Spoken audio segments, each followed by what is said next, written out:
प्रिय दर्शकबिन नमस्कार। गफसफ टिभीको साहित्य श्रृङ्खला कार्यक्रमको 6औं प्रकरणमा म डिके वैभा तपाईहरुलाई हार्दिक स्वागत जनाउँदछु।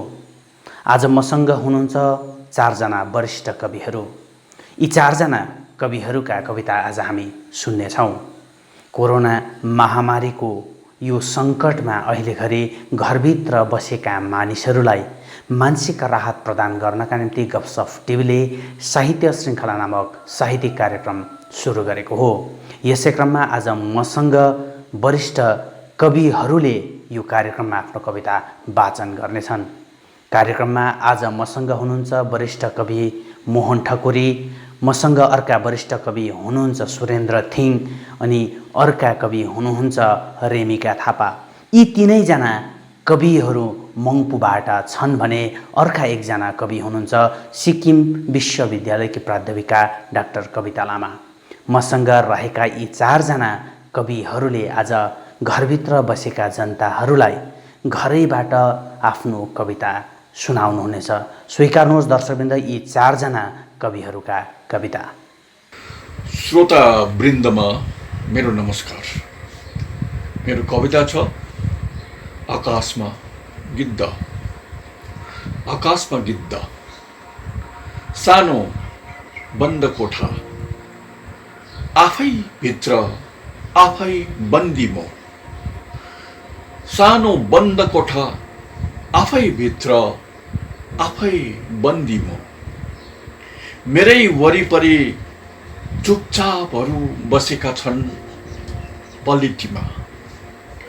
मेरै वरिपरि चुपचापहरू बसेका छन् पलिटीमा। हिजो जस्तै तथागतको स्मरण यथावत छ मनभित्र। टेबलको थाकबाट चिहाइरहेछ मलाई मन परेको एउटा कविताको किताब। एक टुक्रा आकाश बोकेको सानो झ्याल छ।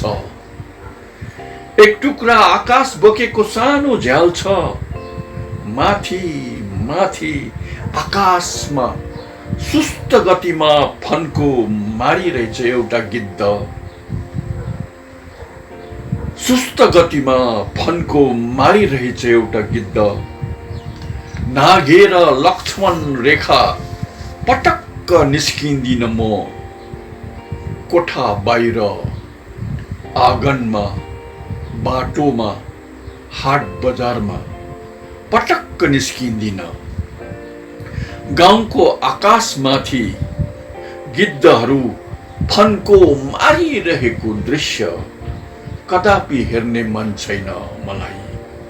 गाउँको आकाशमाथि गिद्धहरू फन्को मारिरहेको दृश्य कदापि हेर्ने मन छैन मलाई। भोलि। धन्यवाद। कविताको शीर्षक छ तेरो इमेल पढे। भुइँ कुहिरोले ढाकेको पारी पाखाका बारीको कान्लामा धुवाँ उठ्यो उठेन मास्तिर संवेदनाको तार हल्लाएर सोध्नु। घरको बेचैन बाबुले चैनको सिरानी भरी निद्रा सुत्यो सुतेन त्यो सोध्नु। जबरजस्ती निहुरुनी खोजेको अक्षरको यान्त्रिकतामा अनुशासित कुदाई छ सेवा ढोक्छ तेरो इमेलमा। एक दुई खुराक खोकीको दबाई, हाइपर टेन्सनको उतार चढाव, कलचोडाको प्रभाती स्वर, उमेरको लेउले पुरिँदै गएको अनुहार, धुली लाग्दै गरेको सेल्फको किताब त्यो सोध्नु। कोठाको पुरानो गलैँचामा रङ्गहीन पोखिएको उमेरको उच्छ्वास उठाउन भ्याएको छैन। पूजा कोठामा आस्थाको बाक्लो लेग्रा धुनु भ्याएको छैन। तेरी आमाको कमजोर हातले सूर्यलाई जल चढाउन सकिरहेको छ कि छैन त्यो सोध्नु। कोटभित्र लुकेर बसेका आवेगहरू कस्ता छन्। शोभायात्रामा लागेको अबिरको छिर्के मिर्के दाग अझै छ कि छैन। बधाई थापेको गौरवमय बेला त्यो कोटभित्र किन चकमन्न छ त्यो सोध्नु। दैनिक रुटिनका पिरियडहरूमा विभाजित छ सन्चो बिसन्चोको व्याकरण। फुर्सदको हत्केलामा उम्रिन्छ वैभवी बिरुवा, जसको छहारीमा जेठको घाममा शीतल ताप्छ। आउने पुस्ताले तेरो प्रत्येक इमेलमा अरू नसोध्नु, त्यो सोध्नु, अरू नसोध्नु, त्यो सोध्नु। नमस्कार, म रेमिका थापा। तपाईहरूको आशीर्वादले म सन्चो सुविस्ता छु र आशा गर्छु तपाईहरू सबैजना कुशल मङ्गल हुनुहुन्छ र तपाईहरूको आउँदो दिनको कुशल मङ्गलको कामना पनि राख्छु। र आज मैले तपाईहरूलाई सुनाउनु पर्ने दुईवटा छोटा छोटा कविताहरू छन् जो मैले 2013मा नै लेखेको जङ्गल सिरिजबाट लिएको छु। र पहिलो कविता छ जङ्गल 1। थोपा थिएँ माटोमा बिलाएँ, पानी भए माटोमै पोखेँ, झरना भएर बेगसित झरेर माटो चिर्दै भित्र भित्र पसेँ। खोलै खोला नदी नै नदी सर्वाङ्ग नहुँदै म समुद्र पुगेँ। खोलै खोला नदी नै नदी सर्वाङ्ग नुहाउँदै म समुद्र पुगेँ। यो नीलो नग्नता भक्ति जतिकै गहिरो र आस्था जतिकै गाढा, सरल जतिकै सरल, गाह्रो जतिकै गाह्रो, यस नग्नताको भोग भोगेर भोगेर म त पवित्रताको महामोक्षसम्म आइपुगेँ। आफ्नै विलासको चोखोमा डुबेर डुबेर म त निर्वाणको रहस्यसम्म आइपुगेँ। उनीहरू भने मलाई जङ्गली भन्छन्। दोस्रो कविता छ जङ्गल 2। बेसकन सुसाइरहन्छु एकान्तको आनन्द गीत, बेसकन सुसाइरहन्छु एकान्तको आनन्द गीत। आनन्द भोग्नको निम्ति पनि एकान्तलाई पाल्नु पर्ने रहेछ। पराग थिएँ बिउ भएँ र झरे, पराग थिएँ बिउ भएर झरे। माटोको एकान्त गर्भभित्र डुबेर सृष्टिको त्यस निरव रोमाञ्चलाई भोगेँ। माटोको आनन्दमय पीडासँग खुम्चिएँ फुकिएँ र रगडाउँदै उम्रिएँ। फैलाउँदै फैलाउँदै फेरि एक दिन पराग भरिएको फागुनी फुल भएँ। फैलाउँदै फैलाउँदै फेरि एक दिन पराग भरिएको फागुनी फुल भएँ। गाढा एकान्तलाई रागमय बास्नामा डुबाइदिए। रागहरूलाई नादहरूलाई आफू भित्र समेटेर म आफै एक्लो जतिकै एकान्त भएँ। भावना जतिकै कमलो, अनुभूति जतिकै तरल, सृष्टिको चरम सौन्दर्य भोग्नको निम्ति पनि एकान्तलाई पाल्नु पर्ने रहेछ। सारा सृष्टिको सौन्दर्य धानको उधम मौसम छ। बेसकन सुसाइरहन्छु यस प्रीति विलासको साक्षी उभेर म आफै समाधिस्थ योगी भइरहन्छु। उनीहरू भने मलाई भोगी भन्छन्। धन्यवाद। नमस्कार, मेरी आमामाथि मैले एउटा कविता लेखेकी थिएँ। यस कविताको शीर्षक छ उज्यालो। त्यही कविता हजुरहरू समक्ष वाचन गर्न गइरहेकी छु। उज्यालो। कोक्रोमा बोकेर घरका सबै कामधन्दा थेक्ने, सूर्य झैँ उज्यालो हाँस्ने, मधुरो धुन गुनगुनाउँदै स्वप्न लोकमा लाने, कमेरो माटोले उज्यालो अक्षर सजाई मेरी आमाले मलाई उज्यालोका सहस्र अर्थ बुझाई। र त्यही उज्यालो रोप्ने हातले रणभूमिमा अधर्मी कौरवलाई परास्त गरी एउटा सिङ्गो युग निर्माण गरी। दुध चिनीमा भिजाइएको सुक्खा रोटी आमाले खुवाइदिँदा जन्मदिनको केक यसैलाई माने।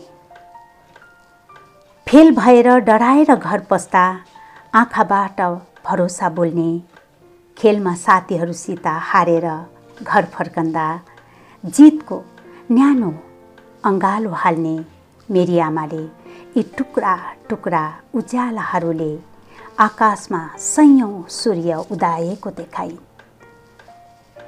फाटेको खाता किताब टाल्न आटाको गम बनाइदिने, पालिस उडेको जुत्तामा थुकले पालिस थप्ने र केही दिनपछि त्यही जुत्ता फाटेको देख्दा दसैँसम्म पर्खने इसारा गर्ने उज्यालो मेरी आमा मेरो निम्ति ईश्वर बने।